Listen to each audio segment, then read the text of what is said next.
Hello दोस्तों, मैं हूं महेश कोयरी। थैंक्स क्लासेस में आप सबका बहुत बहुत स्वागत करता हूं। तो चलिए आज से हम लोग जेपीएससी का सीरीज शुरू करने जा रहे हैं 1000 क्वेश्चंस की। आज प्रथम क्लास है, ठीक है। तो हम लोग बिना देरी किए हुए आज का वीडियो शुरू करते हैं। चलिए पहला क्वेश्चन देखते हैं। निम्नलिखित कथनों पर विचार कीजिए तथा नीचे दिए गए कूट से सही उत्तर को चुनिए, ठीक है। पहला देखिए कथन क्या है, तक्षशिला वर्तमान पाकिस्तान के रावलपिंडी जिले में स्थित है, ठीक है। वर्तमान पाकिस्तान के रावलपिंडी जिले में तक्षशिला स्थित है। देखिए ये कथन जो है क्या है, सही है कि गलत है? सही है ये, ठीक है। तक्षशिला प्राचीन समय में राजनीति और शस्त्र विद्या का शिक्षा का प्रमुख केंद्र था। तो ये सबको को पता है, ठीक है। ये सामान्य तो सबको जानता है कि ये सही है, ये है, ठीक है। और चंद्रगुप्त मौर्य तक्षशिला से शिक्षा प्राप्त किए थे। अब ये कथन। और चौथा क्या है, चाणक्य यहाँ के प्रमुख आचार्य थे। तो चाणक्य यहाँ के प्रमुख आचार्य थे, ये भी सही है। लेकिन तो गलत कौन सा है इसमें से? तो 3 नंबर जो है ये क्या है, ये गलत है, ठीक है। हम लोग का आंसर क्या हो जाएगा? तो हम लोग का आंसर हो जाएगा डी, ठीक है। तो हम लोग का आंसर हो जाएगा डी, क्योंकि इसमें क्या पूछा था, देखिए निम्नलिखित कथनों पर विचार कीजिए तथा नीचे दिए गए कूट से सही उत्तर का चयन कीजिए। तो सही कौन है? 1, 2 और 4। तो हमारा आंसर क्या हो गया? डी हो गया हमारा आंसर, ठीक है। देखिए कौशल नरेश प्रसेनजीत मगध का राजवैद जीवक और सुप्रसिद्ध राजनीतिज्ञ चाणक्य और बौद्ध विद्वान वसुबंधु आदि ने यहाँ से शिक्षा प्राप्त की थी, ठीक है।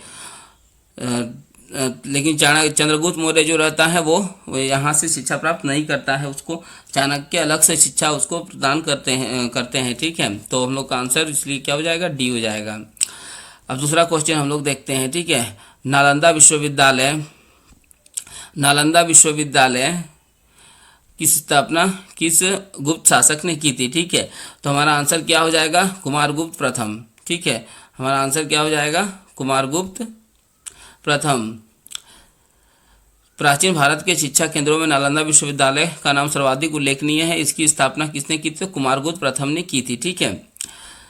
अच्छा, इसको स्थापना कुमारगुप्त प्रथम ने की थी। तो इस विद्यालय को तहस नहस कौन किया था, ठीक है, नालंदा विश्वविद्यालय को? तो इसको जो मोहम्मद गौरी का गुलाम रहता है, ठीक है, जो कि कुतुबुद्दीन ऐबक का सेनापति भी रहता है, कौन? इफ्तियारुद्दीन मोहम्मद बिन बख्तियार खिलजी, ठीक है, वो इसको तहस नहस कर देता है।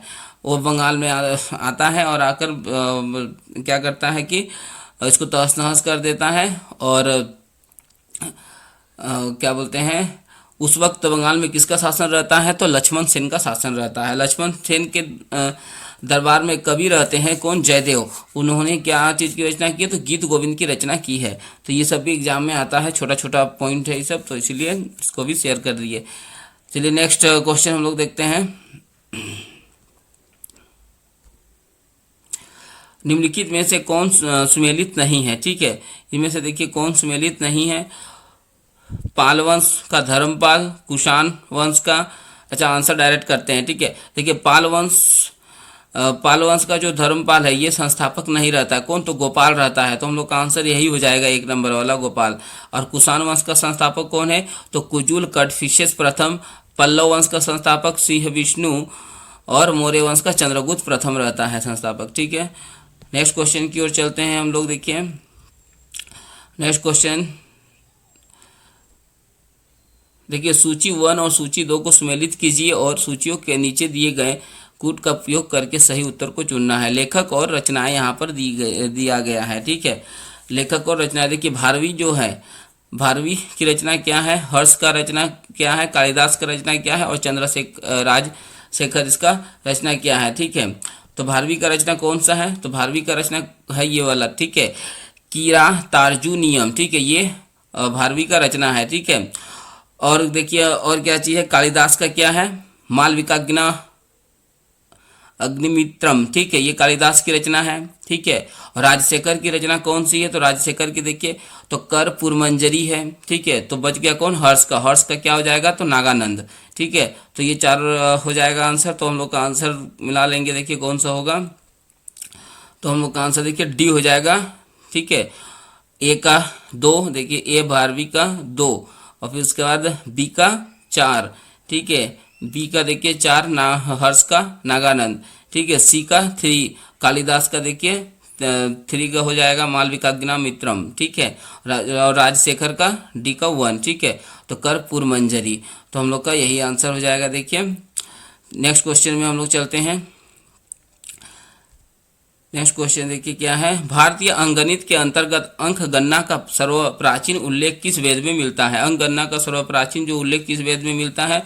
तो इसका आंसर क्या हो जाएगा? ए हो जाएगा, ठीक है। तो ऋग्वेद में मिलता है, ठीक है।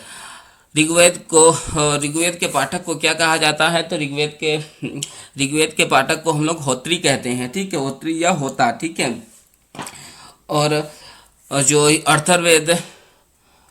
अथर्ववेद नहीं, सामवेद का जो पाठक है उसको क्या कहा जाता है? तो सामवेद के पाठक को अर्धवर्यु कहा जाता है, ठीक है। और ये क्या बोलते हैं, सामवेद के पाठक को गायन नहीं कहा जाता है, सामवेद के पाठक को ऊर्ध्वगात्री कहा जाता है। और जो यजुर्वेद है, यजुर्वेद के पाठक को अर्धवर्यु कहा जाता है, ठीक है। और इसमें ऋग्वेद से संबंधित बहुत सारे वैसे क्वेश्चन आते हैं, जैसे कि ऋग्वेद में कितना सूक्त है, ठीक है। तो कितने हैं? तो 1028 सूक्त ऋग्वेद में है, ठीक है। और ऋग्वेद में किस चीज़ से संबंधित है? ऋग्वेद स्तुति से संबंधित है। ऋग्वेद, अच्छा, हम लोग का वेदों में सबसे प्राचीन वेद कौन सा है? तो ऋग्वेद ही सबसे प्राचीन वेद है, ठीक है। इन चारों वेदों में गायन से कौन संबंधित है? तो गायन से सामवेद संबंधित है, ठीक है। इन चारों वेदों में जादू टोना किस वेद में बताया गया है? तो अथर्ववेद में बताया गया है, ठीक है। इन सब वेद में सूत्र किस में दिया हुआ है? तो यजुर्वेद में सूत्र से संबंधित है, ठीक है। तो इस तरह के बहुत सारे क्वेश्चन बनते हैं वेदों से, ठीक है। तो ये बहुत इंपॉर्टेंट क्वेश्चन है। नेक्स्ट क्वेश्चन की ओर हम लोग बढ़ते हैं। इससे पहले इसका ये देख लेते हैं, ठीक है। देखिए, भारतीय अंकगणित के अंतर्गत अंक गणना का सर्वप्राचीन उल्लेख ऋग्वेद में मिलता है। ईसा पूर्व 3वीं सदी में आकर गणित, खगोल और आयुर्विज्ञान तीनों का विकास अलग अलग आरंभ हुआ। गणित के क्षेत्र में प्राचीन भारतीयों ने 3 विशेष योगदान किए। कौन कौन सा क्षेत्र में? देखिए, अंकन पद्धति बताया भारतीयों ने, दार्शनिक पद्धति बताया, और शून्य की खोज भी भारतीयों ने की है, ठीक है। हम लोग नेक्स्ट क्वेश्चन की ओर चलते हैं। नेक्स्ट क्वेश्चन देखिए, पानीपत के तीसरे युद्ध में मराठा सेना का नेतृत्व किसके द्वारा किया गया? ठीक है, पानीपत के तीसरे युद्ध में मराठा सेना का नेतृत्व किसके द्वारा किया गया है? तो बालाजी विश्वनाथ के द्वारा, बालाजी बाजीराव या सदाशिव भाव। तो सदाशिव भाव हम लोग का आंसर हो जाएगा, ठीक है। तो सी हो जाएगा। देखिए सर, देख लेते हैं। पानीपत की तीसरी लड़ाई 14 जनवरी 1761 ईस्वी को होती है। सदाशिव भाव के नेतृत्व में मराठा सेना और अहमद शाह अब्दाली के नेतृत्व में अफगान सेना के बीच में लड़ा गया, ठीक है। इससे मराठों को बुरी तरह हार हुई, ठीक है। तब देखिए, ये पानीपत का तीसरी लड़ाई था, तो इसका मतलब पानीपत का प्रथम और द्वितीय भी हुआ है। तो प्रथम लड़ाई किसके किसके बीच में हुआ है?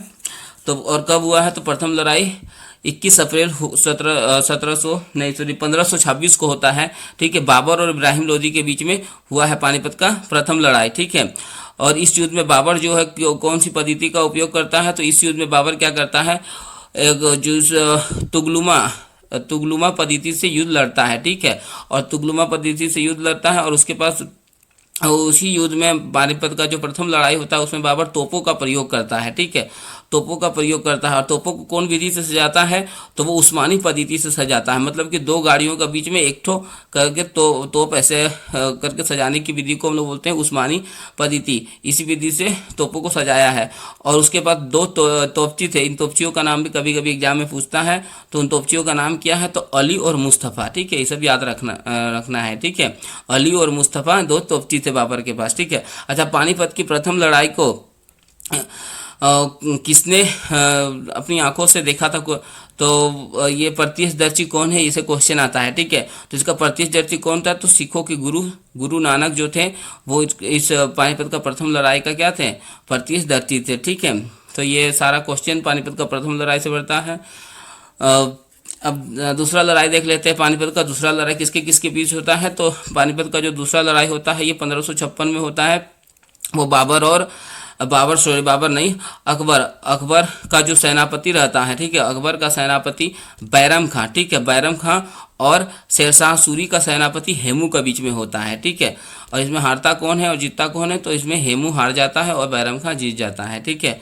और तृतीय युद्ध में हम लोगों ने देख लिया कि ये किसके किसके अफगान और मराठों के बीच में हुआ। मराठों की ओर से कौन लड़ा? तो सदाशिव भाव लड़े, और अफगान की ओर से अहमद शाह अब्दाली लड़े, ठीक है। और जीता कौन? इसमें अब्दाली जीत गए, और ये हार गए, मराठे जो थे बुरी तरह इस युद्ध में परास्त हो गए। ठीक है, चलिए नेक्स्ट क्वेश्चन की ओर चलते हैं। निम्नलिखित में से किन सिख गुरुओं को तत्कालीन शासकों द्वारा मृत्युदंड दिया गया था? देखिए, गुरु अर्जुन देव और गुरु तेज बहादुर, इन दोनों को ही मृत्युदंड दिया गया था। गुरु अर्जुन देव को कौन देता है? तो जो जहांगीर रहता है वो देता है। ठीक है, क्योंकि जहांगीर का जो राजकुमार खुसरो रहता है, उसका बेटा रहता है राजकुमार खुसरो, वो क्या करता है, वो विद्रोह कर देता है और भागकर कहाँ चल जाता है? पंजाब चल जाता है। और अर्जुन देव क्या करते हैं, उसको धन से सहायता देते हैं और आशीर्वाद देते हैं, इसीलिए उसको क्या करता है कि मृत्युदंड दे देता है। और गुरु तेज बहादुर को मृत्युदंड औरंगजेब देता है। ठीक है, नेक्स्ट क्वेश्चन में देखते हैं, किस सिख गुरु ने विद्रोही राजकुमार खुसरो की सहायता की धन और आशीर्वाद से की थी? ठीक है, तो किस सिख गुरु ने की थी? तो हम लोग का आंसर क्या हो जाएगा, तुरंत पढ़ें तो गुरु अर्जुन देव। ठीक है, देखिए, मुगल बादशाह जहांगीर के शहजादे खुसरो ने 1606 ईस्वी में विद्रोह कर दिया और भागकर पंजाब गया, और जहां पर अर्जुन देव ने उसे आशीर्वाद दिया और कुछ आर्थिक सहायता भी प्रदान की। ठीक है, फिर नेक्स्ट क्वेश्चन है, देखिए, शिवाजी के है कि शिवाजी के आध्यात्मिक गुरु का नाम क्या था?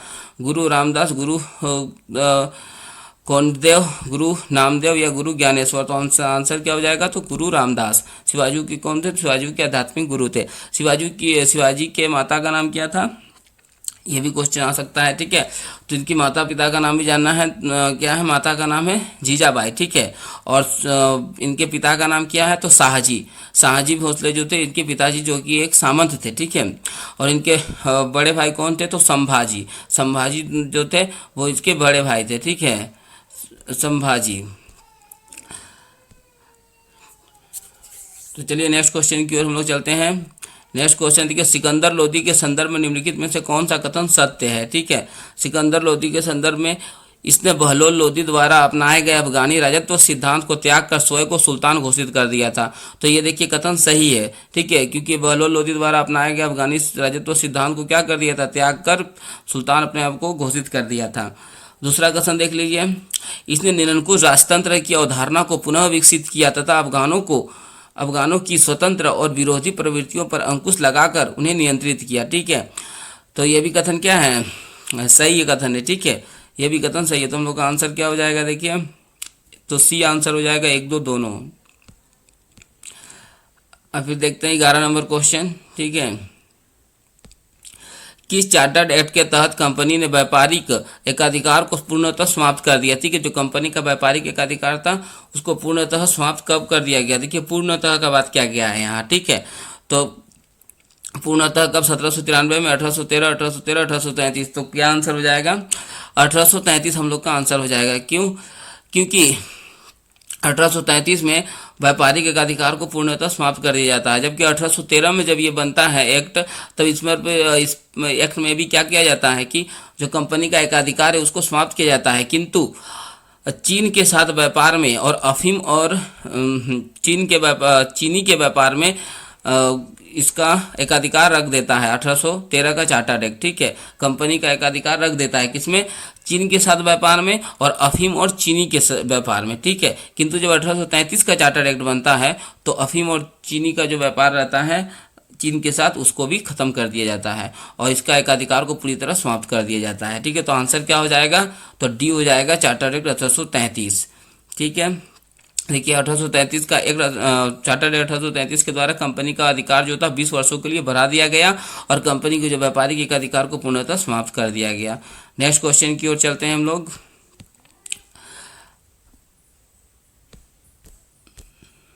इधर होगा, निम्नलिखित में से कौन एक है? सुमेलित कीजिए। ठीक है, लेखक और पुस्तक है। देखिए, लेखक पुस्तक यहाँ पर दिया हुआ है, तो वैलेंटाइन सिरोल की पुस्तक कौन सी है? तो इनकी पुस्तक है इंडिया अर्नेस्ट। ठीक है, इंडियन अर्नेस्ट इसकी पुस्तक है, इसकी वैलेंटाइन सिरोल की पुस्तक है। फिर देखिए क्या है, तो रफीक जकारिया की पुस्तक कौन सी है? तो the man who divided India, ठीक है, ये इनकी पुस्तक है। तो इनका तो हम लोग का जो मेल करना है ना, तो बी यही वाला आंसर सही हो जाएगा, ठीक है। और उसके बाद देखिए सुभाष चंद्र बोस की पुस्तक क्या है, तो इंडियन स्ट्रगल सुभाष चंद्र बोस की पुस्तक है, ठीक है। और बी डी सावरकर की पुस्तक कौन है, तो यहाँ पर देखिए नहीं दिया हुआ, इनका पुस्तक है हिंदुत्व, ठीक है। और अनहैप्पी इंडिया जो है ये किसका पुस्तक है, तो लाला लाजपत राय का पुस्तक है, ठीक है, अनहैप्पी इंडिया, ठीक है। और ये जो और एक बात बता दें, यहाँ पर एक और क्वेश्चन कर दे रहे हैं। देखिए जो वैलेंटाइन सिरोल है, ठीक है, बाल गंगाधर तिलक को क्या वैलेंटाइन सिरोल ने क्या कहा था, तो बाल गंगाधर तिलक को कहा था ये भारतीय अशांति के जनक है, ठीक है।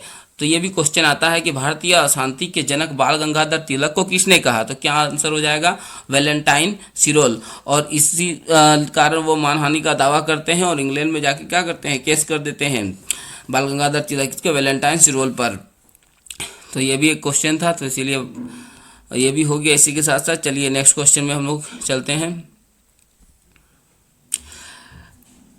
Guilty man of India's partition, ठीक है, इस पुस्तक किसने लिखी है, ठीक है, guilty man of India's partition, इस पुस्तक के लेखक कौन है, तो राम मनोहर लोहिया है, ठीक है, लोहिया, ठीक है, राम मनोहर लोहिया है इस पुस्तक के लेखक है, ठीक है।